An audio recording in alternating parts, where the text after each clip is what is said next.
Engkau Tuhan adalah keputusan kami. Mengiring Engkau Tuhan adalah visi kami hidup dalam dunia ini. Tuhan, kalau pagi hari ini kami datang kepadamu, mungkin kami banyak penuh persoalan, duka cita, beban yang berat. Tapi kami tahu Tuhan Engkau ada bersama-sama dengan kami. Hari ini Tuhan, kalau kami datang di tempat ini bukan karena kebetulan, tapi karena Roh Kudus yang boleh memimpin hidup kami. Kami ada di tempat ini dan kami mau percaya bahwa kami pulang membawa berkat rema firman Tuhan. Urapi hamba-Mu jauh pada sempurna Tuhan. Sembunyikan dia di belakang salib, benar hanya nama Tuhan yang boleh dipermuliakan. Biarlah isi hati Tuhan boleh sampaikan bagi kami semua. Tidak terkecuali kami hadir di tempat ini maupun kami yang mungkin begitu secara online. Karena kami tahu Tuhan, Engkau mau berbicara buat kami satu persatu. Dan biarlah Tuhan, kami boleh memuliakan nama Tuhan. Di dalam nama Tuhan kami, Yesus Kristus. Sama-sama katakan, amin. Amin, haleluya.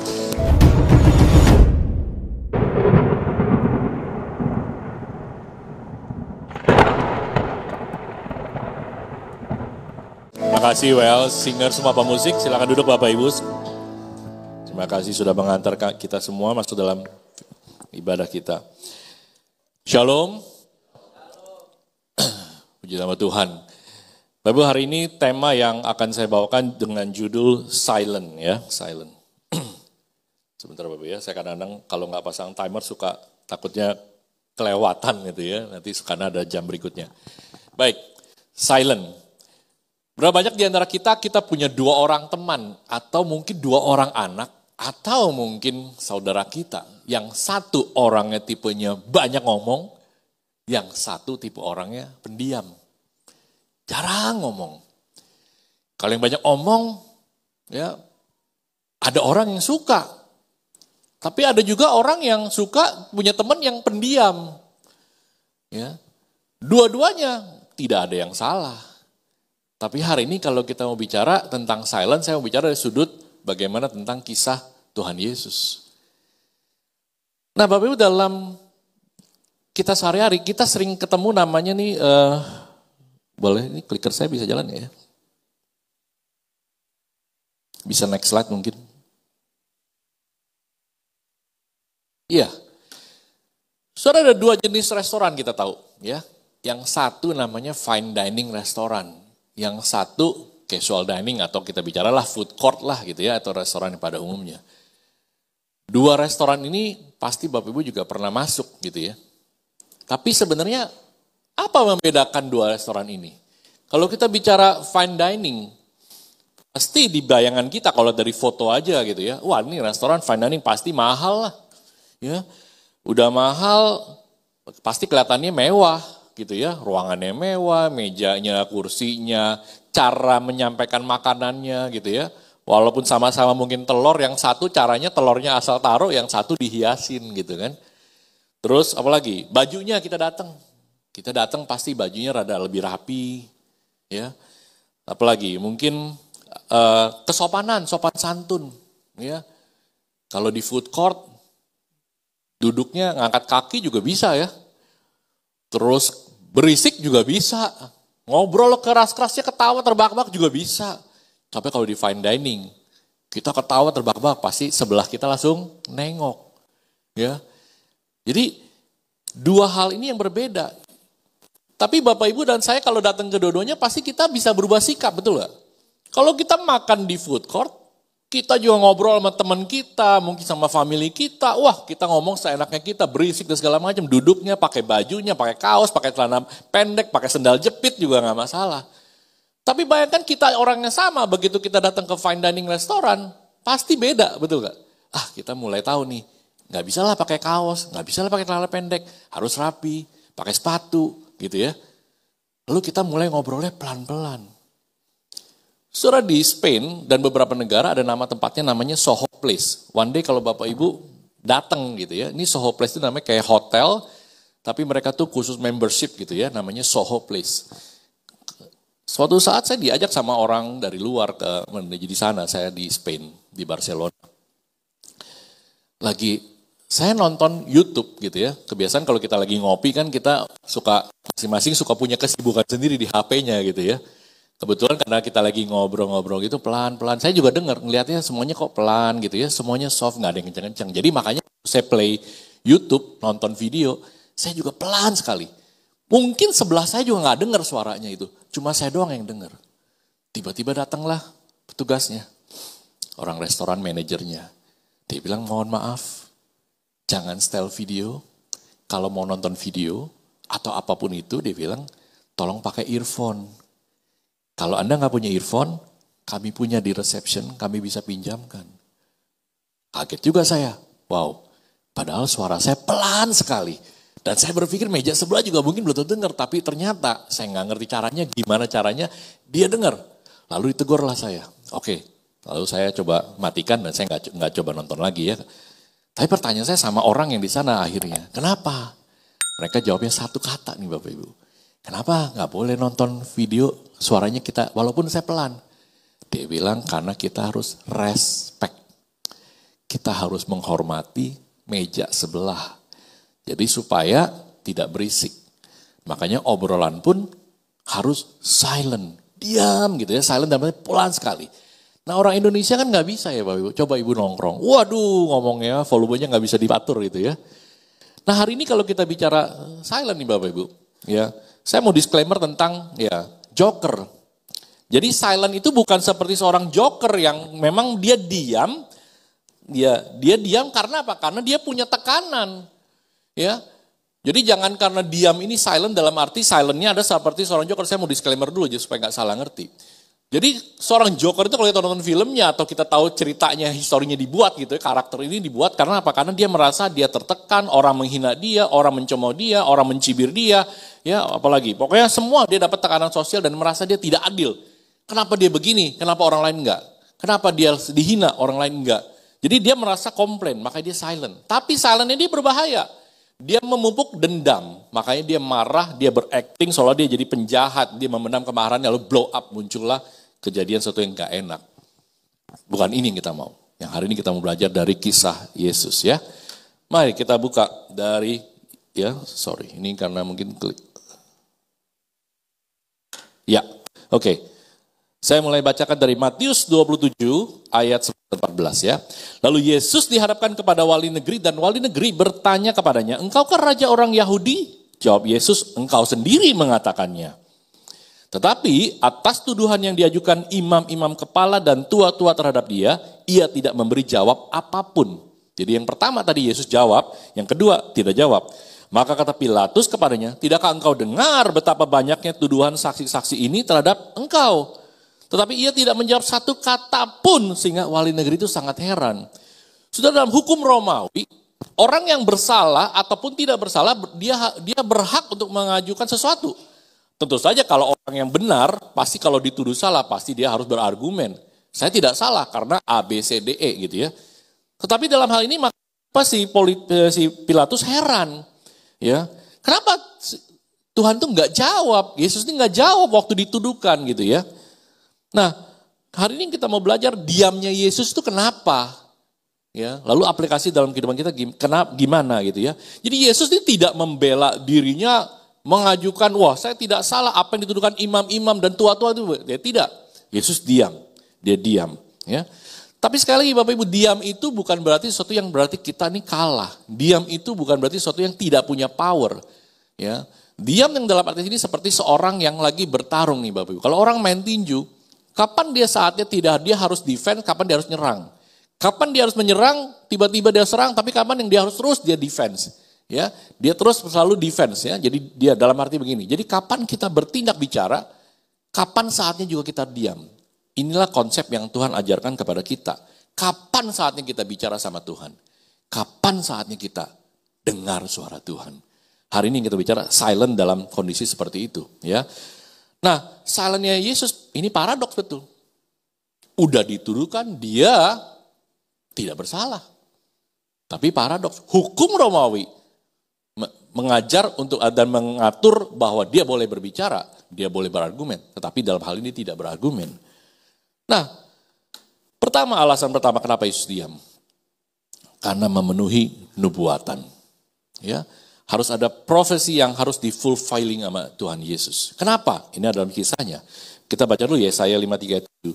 Dia dianiaya tetapi dia membiarkan diri ditindas dan tidak membuka mulutnya.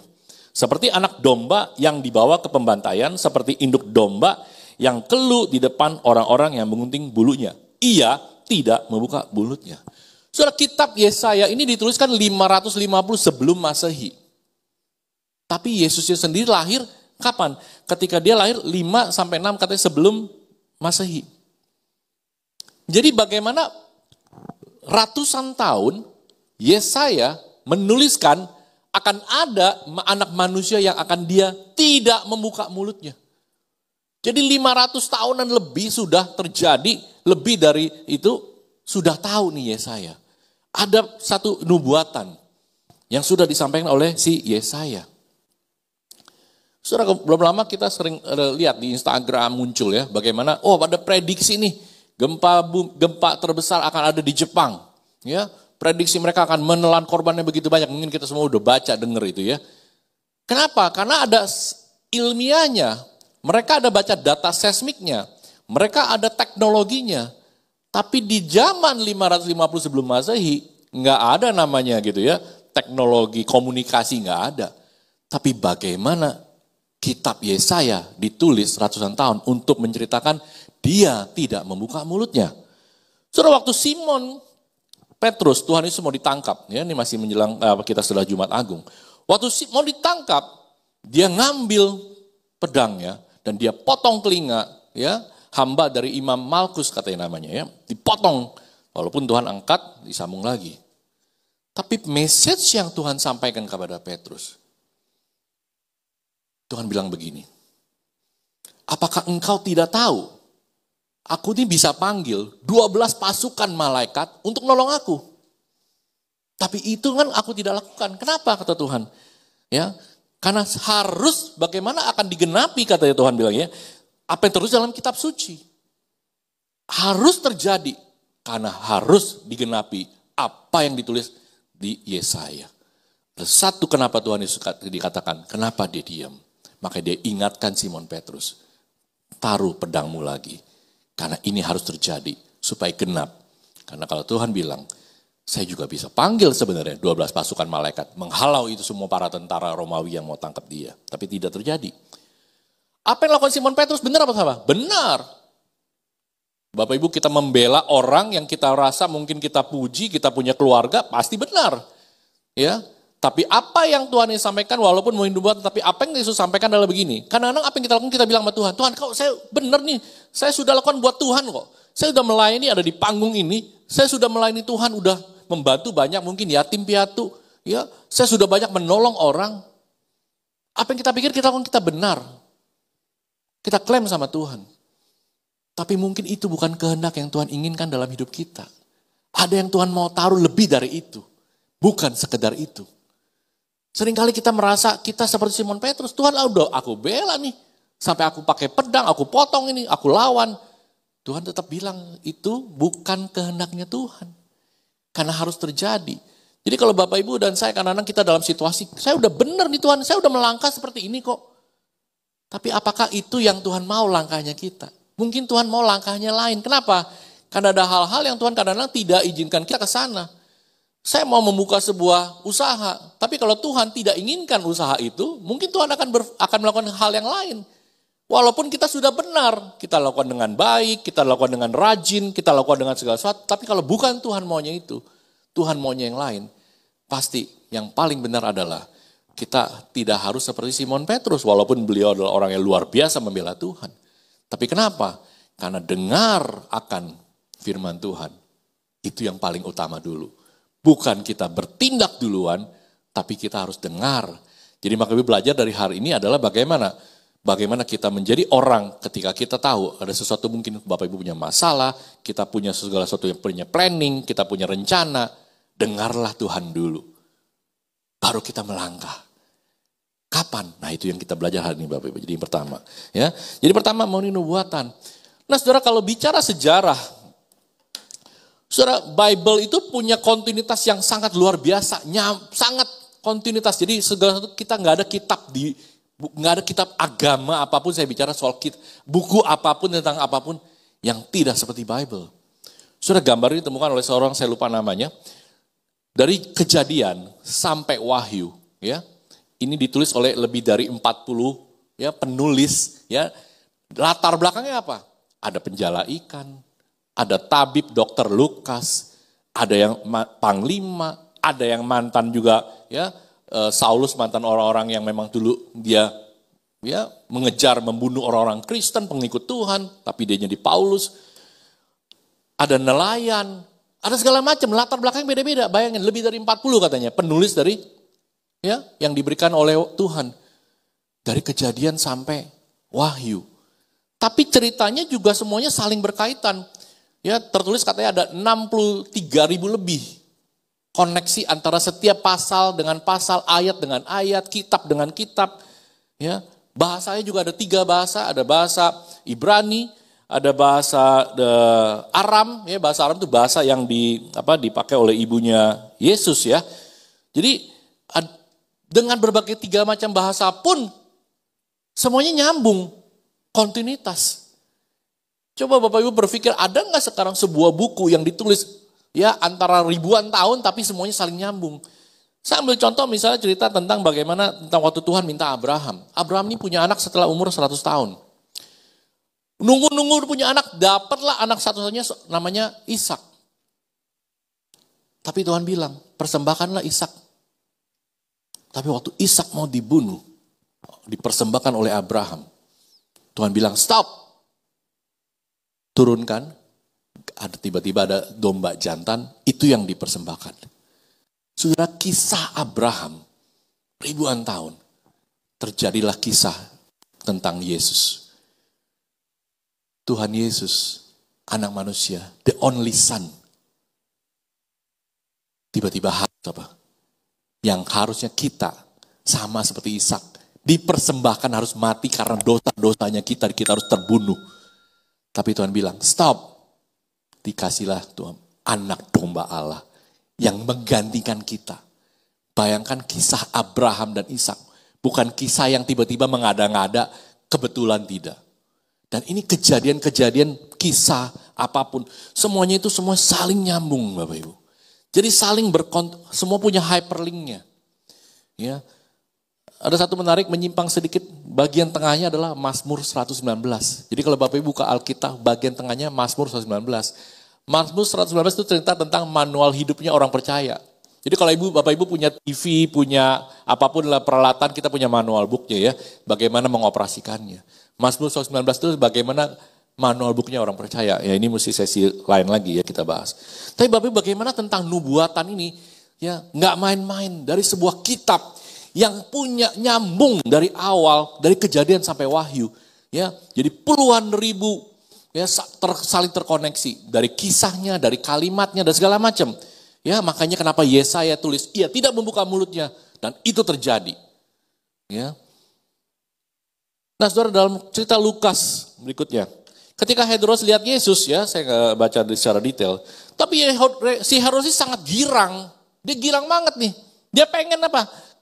Minta Tuhan kasih tanda gitu ya, seolah-olah gitu ya. Tapi waktu dia ngajukan banyak pertanyaan dalam kisah Lukas ini ditulis, Yesus tidak jawab apapun. Dia minta tanda nih. Saudara ingat kisah tentang Lazarus dan orang kaya. Ya, mereka Lazarus orang kaya, kita tahu ceritanya terus meninggal, terus si orang kaya ini, wah ya dia tersiksa segala macam. Lalu dia melihat, ya minta airlah setetes karena dia haus. Tapi kalimat berikutnya dia bilang sama si Bapak Abraham, Bapak tolong utuslah, saya punya 5 orang saudara. Tolong utus dong Lazarus ke rumah saya, biar mereka bertobat juga. Terus Bapak Abraham jawabnya apa? Dia bilang enggak. Karena apa? Karena dia bilang dia sudah ada tertulis. Ya, dia bilang kitab semua para nabi. Terus si orang kaya ini, ya, ini orang kaya walaupun di dunia waktu hidup mungkin dia sering nyuruh-nyuruh, sekarang dia udah di neraka juga nyuruh-nyuruh nih ya gitu ya. Dia tetap lagi dia bilang, tapi enggak lah dia bilang, kalau ada orang mati dari sana lalu turun ke bumi ini ketemu dengan saudara-saudaranya, mungkin dia jadi akan percaya. Tapi lagi nih Bapak Abraham, sekalipun ada orang yang ya dari bangkit dan kasih tahu, tetap dia Bapak Abraham, singkat ceritanya, percuma. Itu yang Tuhan Yesus lakukan. Percuma Tuhan jawab si Herodes. Karena tujuannya bukan apa. Dia tetap ujung-ujungnya walaupun dikasih tanda nggak akan percaya. Makanya dia minta tanda tapi Tuhan tetap tidak jawab. Jadi saudara, kadang-kadang kalau kita minta tanda sama Tuhan, kita harus trust. Kita harus percaya sama Tuhan. Ya, jangan pernah kita minta tanda sama Tuhan tapi kita sebenarnya meragukan Tuhan. Ya, bahkan kita mau menyangkali Tuhan. Jadi tanda yang kita minta sama Tuhan sebenarnya bukan yang kita inginkan atau membuat kita percaya. Makanya seperti kisah tadi Lazarus sudah orang kaya, Bapak Ibu. Ya. Nah, berikutnya ini bicara soal trust. Ya, kalau tadi mau nubuatan. Jadi bicara dari sini bicara soal trust.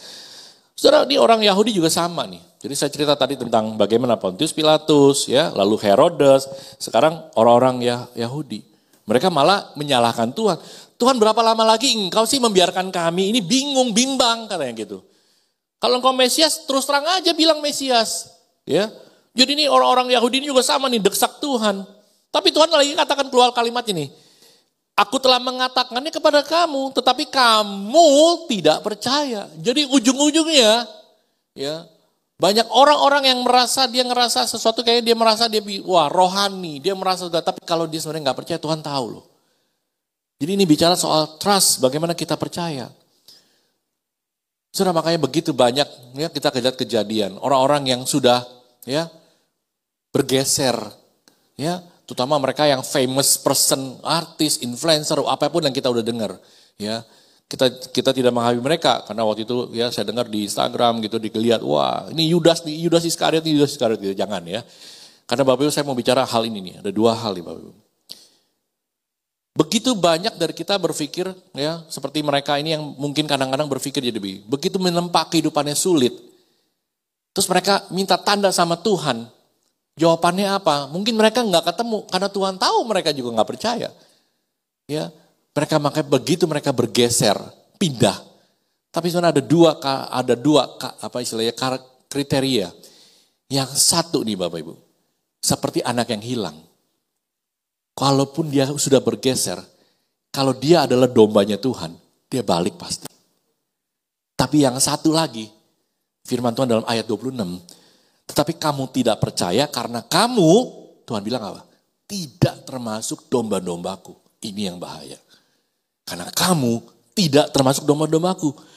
Tuhan bilang gini, domba-dombaku mendengarkan suaraku. Dan Tuhan, aku mengenal mereka. Tuhan bilang, dan mereka mengikut aku. Hari ini Bapak Ibu kita punya family, kita punya saudara, kita punya anak, kita punya orang tua. Kita harus saling mengingatkan. Jangan sampai ya iman kita goyah. Ya, tadi sebelum firman Tuhan kita nyanyi lagu sama-sama mengikut Yesus itu ya, sebuah keputusan kita yang harus sekarang dan selama-lamanya. Amin. Dan kita tidak boleh goyah. Karena kalau kita adalah domba-dombanya Tuhan, walaupun kita tidak berharap seperti anak yang hilang, Tuhan pasti akan tarik lagi. Nah, hari ini bicara soal bagaimana kita trust isu kita sama Tuhan, ya. Yang ketiga mengenai kebenaran itu, ya tidak perlu pembelaan. Ini imam besar, Imam Kayafas namanya, ya, Imam Kayafas, ya. Dia juga dia bilang juga ini, tidakkah engkau memberi jawab? Jadi semua orang ini mendesak Tuhan untuk ngomong, untuk bicara. Tapi Yesus tetap diam. Kenapa? Karena si imam besar Kayafas ini, dia cari-cari saksi palsu. Untuk apa? Untuk memberatkan Tuhan Yesus. Supaya dihukum. Makanya dia tetap ngotot. Ya, kok Tuhan kalau nggak jawab sini gitu kasarnya gitu ya dalam bahasanya. Kenapa nggak jawab tuduhan saksi-saksi ini gitu kan? Tapi Tuhan tetap diam. Ya, dia tidak bergeming. Ya. Jadi ada masalah nubuatan yang harus dipenuhi, memang Tuhan memenuhi kitab suci yang sudah dituliskan. Ya. Dan Tuhan tidak akan memberi tanda karena bagi orang-orang yang memang tidak percaya. Karena dia bukan domba-dombanya Tuhan. Ya. Yang ketiga bahwa kebenaran itu memang nyata, ada dan tidak perlu dibela. Karena Tuhan itu adalah kebenaran. Nah saudara, apa sih aplikasi dalam kehidupan kita sehari-hari 12 menit terakhir? Saya membagikan ini. Silent yang pertama. To hear his voice. Bagaimana kita diam untuk dengarkan suara Tuhan. Diam ini sifatnya seperti kita penyerahan diri. Bayangkan waktu Tuhan sendiri, Tuhan aja sendiri. Mau disalib. Berdoa loh sendiri, betul? Berdiam. Berkomunikasi dengan Bapa. Saudara dan saya kadang-kadang kita ngalamin kan. Persoalan, kesulitan. Secara manusia mungkin sudah diputuskan tidak bisa apa-apa. Gak punya lagi kekuatan. Tidak lagi orang mungkin bisa bantu. Diamlah dengar suara Tuhan. Hari ini kita belajar yang pertama. Kisah Marta dan Maria kita tahu ya. Marta sibuk sekali. Ya, hati-hati kita juga semua, saya juga diingatkan. Jangan sampai kita sibuk pelayanan. Tapi kita gak pernah dengar suara Tuhan. Maria diam. Tuhan puji Maria. Bukan berarti Marta itu tidak benar, tapi Tuhan mengingatkan Marta. Dalam kesibukan kita melayani Tuhan, ingat satu hal. Duduk diam dengar Tuhan. Ada momennya kita harus dengar suaranya Tuhan. Karena itu silent, to hear his voice. Dengarkan pertama. Saudara Mother Teresa satu quote biasa begini. Listen in silence. Ya. Listen in silence. Because if your heart is full of other things. Ya. You cannot hear the voice of God. Mazmur 37 ayat 7 berdiam dirilah di hadapan Tuhan. Ya. Jadi quotesnya Mother Teresa ini sesuatu yang mengatakan kalau kita nih diam, dengar. Tapi kalau kita hatinya masih penuh dengan segala macam, kita khawatir, kita ragu sama Tuhan. Kita mungkin dalam Mazmur 37 berkata bahwa ya berdiam diri di hadapan Tuhan dan nantikan diri jangan marah karena orang yang berhasil dalam hidup ini bicara soal iri hati. Jadi kalau kita berdiam, kita mendengar suara Tuhan tapi kita masih punya rasa iri hati sama orang, kita masih punya rasa kekesalan. Tuhan ajar kita berdiam dirilah dan nantikanlah Tuhan. Belajar kita. Saudara kenapa mereka marah sama Yesus? Karena mereka merasa mereka orang-orang imam, farisi, pejabat segala macam. Tiba-tiba sekarang ada satu sosok yang muncul. Lalu dielulukan orang, dipuji orang, diikuti ribuan orang. Ya, hati mereka penuh dengan iri hati sampai mereka jadi lupa. Siapa mereka? Mereka itu imam farisi, orang yang sebenarnya harusnya lebih dekat sama Tuhan. Tapi terbalik sekarang. Hatinya penuh dengan iri hati. Kesal, ini kenapa ya? Sekarang ada seorang namanya Yesus. Ada di dunia ini. Menggantikan kita yang harusnya orang-orang mengikut kita. Jadi Bapak Ibu ketika kita bicara soal berdiam di hadapan Tuhan. Cobalah kita mulai merenungkan. Punya waktu yang diam. Kalau kita masih kesel sama orang. Lupakan. Ya, kita belajar, makanya Tuhan belajar mengampuni itu paling yang susah ya. 70 kali 7. Ya, udah gitu udah paling susah dah. Kalau udah kali kesel kitanya bener. Kenapa kita yang mesti ngampunin dia? Yesus juga bener nih Bapak Ibu, betul gak? Kenapa dia disalib? Kalau kita yang salah kok. Jadi kalau kita mau putar-putar, Yesus tuh mengajarkan kita soal pengampunan jauh lebih daripada segala-galanya. Yang dia tuh gak salah. Kalau kita baca Bapak Ibu kita merasa, saya bener nih Tuhan, ngapain saya mesti ngampunin dia? Ingat kisah Tuhan dulu ya. Tuhan tuh bener, kita yang salah. Tapi dia yang disalib, dia gantiin kita. Nah saudara, Tuhan ajarkan kita soal silent juga dalam bentuk apa? Kalau Mother Teresa katakan fruit of silence is prayer. Buah dari diam itu adalah doa. Dan Tuhan ajarkan kita berdoa juga luar biasa Bapak. Tetapi jika engkau berdoa, masuklah ke dalam kamarmu, tutuplah pintu, dan berdoalah kepada Bapamu yang di sorga yang ada di tempat tersembunyi, maka Bapamu yang akan melihat yang tersembunyi akan membalasnya kepadamu. Saudara, ini yang harus kita praktekkan. Ya. Mau secara hurufiah ataupun tidak hurufiah, tetapi yang paling penting apa? Message-nya dari firman Tuhan ini adalah bagaimana kita berdoa sama Tuhan, pribadi kepada Tuhan secara langsung. Saudara naik pesawat, saudara dalam kereta, di dalam bis kendaraan, di dalam mobil kita, di dalam lagi mungkin kita lagi sendiri. Karena itu momennya kita dengar suara Tuhan. Betul? Waktu kita duduk diam. Ya. Ketika saya juga seringkali mengalami masalah, saya masuk ke dalam satu ruangan, saya duduk diam. Yang saya lakukan pertama pasti saya diam dulu gitu ya. Saya belajar dari firman Tuhan ini. Coba dengar Tuhan mau apa ya, kenapa saya begini, kenapa masalah ini ada, kenapa persoalan ini muncul. Jadi kita belajar nih Bapak Ibu, saya juga masih banyak terus kita harus belajar. Tutuplah pintu berdoa sama Tuhan. Jadi diamlah, dengar Tuhan, nantikanlah Tuhan, nantikanlah pertolongan Tuhan. Yang kedua Bapak Ibu, silent to see His power. Kalau tadi dengar, diam untuk dengar Tuhan.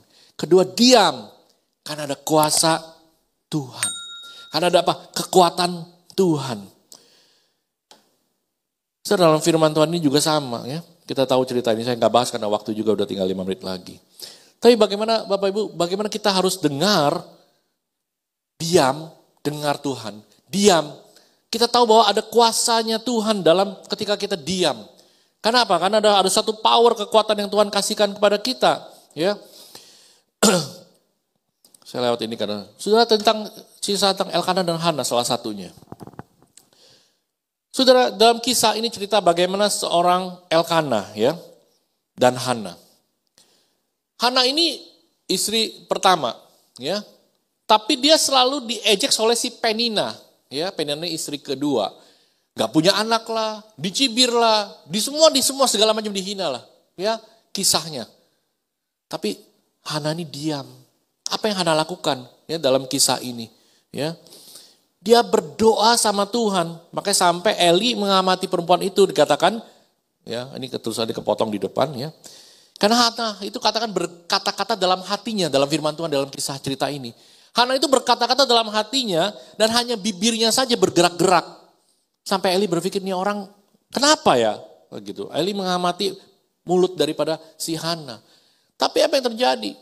Ketika Hana waktu dicibir, dia semua dihina, dia dicemooh oleh istri dari kedua dari si Elkanah.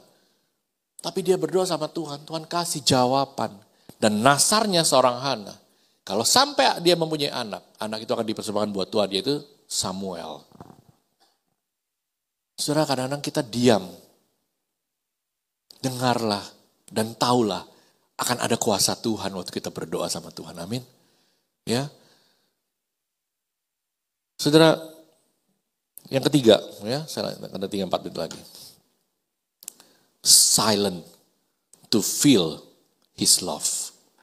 Diam, ya, untuk merasakan kasihnya Tuhan. Saudara, kisah ini juga sama, ya, kisah yang kontinuitas. Sebelum Tuhan Yesus mati dan bangkit dan hidup selama-lamanya. Waktu Marta, Maria, dan Lazarus. Marta Maria minta Tuhan datang dong, Lazarus sakit. Sampai meninggal. Hari pertama gak datang Tuhan. Tuhan malah ke tempat lain. Hari kedua gak datang juga Tuhan ya. Hari ketiga dia meninggal, belum datang juga. Hari keempat datang. Bedanya Lazarus sama Tuhan, Lazarus mati, ya, bangkit, mati lagi. Tapi Tuhan mati, bangkit, dan hidup selamanya. Tapi kisah ini Tuhan bawa, justru gara-gara kalau baca cerita tentang bagaimana historicalnya, gara-gara ini, wah makin menggebu-gebu si imam-imam Farisi ini pengen bunuh Tuhan. Ya, karena Tuhan tujukan, dia membangkitkan. Tapi satu message yang Tuhan katakan kepada ya buat Marta dan Maria, ya saya bacakan dalam Yohanes 11 ayat 14 begini. Penyakit itu tidak akan membawa kematian, ngomongin soal si Lazarus. Tetapi akan menyatakan kemuliaan Allah, sebab oleh penyakit itu anak Allah akan dimuliakan. Marta dan Maria nggak salah tahu bahwa Tuhan ngajar mereka diam, dengar. Ya, Tuhan tetap mengasihi mereka loh. Tuhan mengasihi Marta dan Maria dan Lazarus, tapi diam, tunggu. Karena apa? Karena lewat momen ini Tuhan mau bilang, lewat penyakitnya Lazarus, lewat kejadian Lazarus, nama Tuhan itu harus dipermuliakan. Saudara tahu tentang penjahat yang satu bereaksi, ya. Kalau engkau anak manusia, selamatkanlah engkau dan kami dong, gitu katanya ya. Yang satu langsung tadinya dia diam, dia bereaksi sama si penjahat itu, bukan sama Tuhan. Kita ini berdosa, makanya kita layak. Jadi engkau nggak pantas ngomong begitu. Lalu si penjahat yang ini bicara, ingatlah Tuhan kalau engkau ya ada di sana bersama. Dan Tuhan bilang hari ini juga engkau bersama dengan aku di Firdaus. Saudara, momennya bayangkan Bapak Ibu. Penjahat ini mungkin hidupnya udah 99,9% hidupnya jahat, betul? Sisanya 0,1%, udah tinggal mati aja nih. 0,1%, ya sama dia akan masuk neraka dengan penjahat yang satu lagi, betul? Karena hidupnya udah 99,9 dan dia nggak tahu Tuhan Yesus, dia nggak pernah ketemu Tuhan Yesus mungkin, atau dia pernah dengar tapi dia nggak pernah ngomong sama Tuhan Yesus. Tapi the last one, 0,1%-nya, waktu dia diam, saya percaya bahwa Roh Kudus berbicara sama dia. Waktu dia diam, dia ngomong sama Tuhan. Dan Tuhan tahu hatinya. Di 0,1% di dalam kediamannya dia, waktu dia diam silent, dia merasakan kasihnya Tuhan. Jadi saudara, kalau hari ini kita merasa, Tuhan kenapa sih? Kok Tuhan gak peduli sama saya? Kenapa sih Tuhan? Kok engkau gak sayang sama saya? Percaya Bapak Ibu, ada waktunya Tuhan. Ada momennya Tuhan. Tuhan akan menunjukkan kasihnya. Dan lewat momen itu, Tuhan ingin nama Tuhan dipermuliakan. Yang terakhir Bapak Ibu, saya mau tutup. Ya. Saya boleh undang pemain musik WL semua bisa nyanyi, bisa masuk ke depan. Ya. Saudara, kisah tentang bagaimana Samuel yang tadi ya. Hana berdoa, dapatlah anak namanya Samuel. Dipersembahkanlah buat Tuhan. Saudara, kisah dalam ini tentang ya Imam Eli sama Samuel. Mereka sama-sama nih ditulis dalam cerita mereka tinggal di ya dalam baitnya Tuhan. One day ya Tuhan panggil ya, tapi si Samuel ini kan belum kenal Tuhan katanya dalam ayat 7 ya. Tapi Tuhan panggil ya. Tapi si Samuel merasa oh yang manggil Bapak Eli, maksudnya Imam Eli. Dia keluar. Nanya Bapak Elinya, Bapak kau panggil? Eli bilang enggak, ya udah tidur. Dia tidur lagi. Dia dengar lagi. Dipanggil lagi Samuel. Dia datang lagi sama Imam Eli, Bapak Eli. Engkau panggil? Enggak. Tidur lagi disuruh. Yang ketiga, Tuhan panggil lagi. Dia datang lagi. Disitulah Imam Eli tahu, yang ngomong sama dia adalah Tuhan. Maka dia bilang, sekarang kau tidur. Kalau nanti ada suara itu lagi, maka kau harus berkata, berbicara Tuhan, sebab hambamu ini mendengar. Hari ini Bapak Ibu dan saya sering kita ikut ibadah. Duduk diam di tengah-tengah kita, di antara kita semua di sini kursi. Tuhan tuh kalau bicara, nggak mikir di sebelah Bapak Ibu karena ada pendeta besar. Sebelah kiri kita orang yang lebih rohani daripada kita. Sebelah belakang kita ada orang yang lebih hebat dari kita. Enggak. Samuel belum kenal Tuhan. Tapi dipilih Tuhan. Tuhan ngajak ngomong. Bapak Ibu dan saya sama. Kadang-kadang kita duduk diam dalam gereja. Bukan kebetulan. Mungkin hari ini Tuhan mau bicara. Dan Tuhan bicara langsung. Tidak lewat saya. Tidak lewat hamba Tuhan yang besar. Tidak lewat orang yang sangat kita merasa dia diurapi sehingga harus bicara sama saya. Enggak. Tapi Tuhan bisa bicara loh sama kita satu persatu. Di tempat Bapak Ibu duduk saat ini. Diam. Katakan sama Tuhan. Waktu kita berdiam. Berbicara Tuhan. Saya siap mendengar suara Tuhan. Amin. Tuhan memberkati kita semuanya. Kita berikan kemuliaan nama Tuhan. Kita naikkan satu pujian ya. Sudah saya tadi. Mari kita nyanyikan bersama-sama. Mari kita bagi diri Bapak Ibu sekalian. Kami mau mengikut Tuhan Yesus selama-lamanya dalam hidup kami. Mengiring Tuhan, kesukaan dalam hidup kami, kekuatan dalam hidup kami Tuhan. Ajar kami ya Bapa, kami untuk tetap selalu diam dan dengarkan bagaimana suara Tuhan. Kami mau diam karena kami mau percaya ada kuasa Tuhan. Dan kami mau diam Tuhan untuk merasakan kasih-Mu Tuhan Yesus. Bapa berkati jemaat-Mu Tuhan, Viva Robinson. Hari ini yang hadir di tempat ini bukan karena kebetulan, tapi karena Tuhan mau bicara kepada kami satu persatu. Mereka yang menonton secara online, Tuhan juga berbicaralah. Kami hamba-Mu ini sebab siap mendengarkan akan Tuhan. Di dalam nama Tuhan kami Yesus Kristus, sama-sama katakan, amin.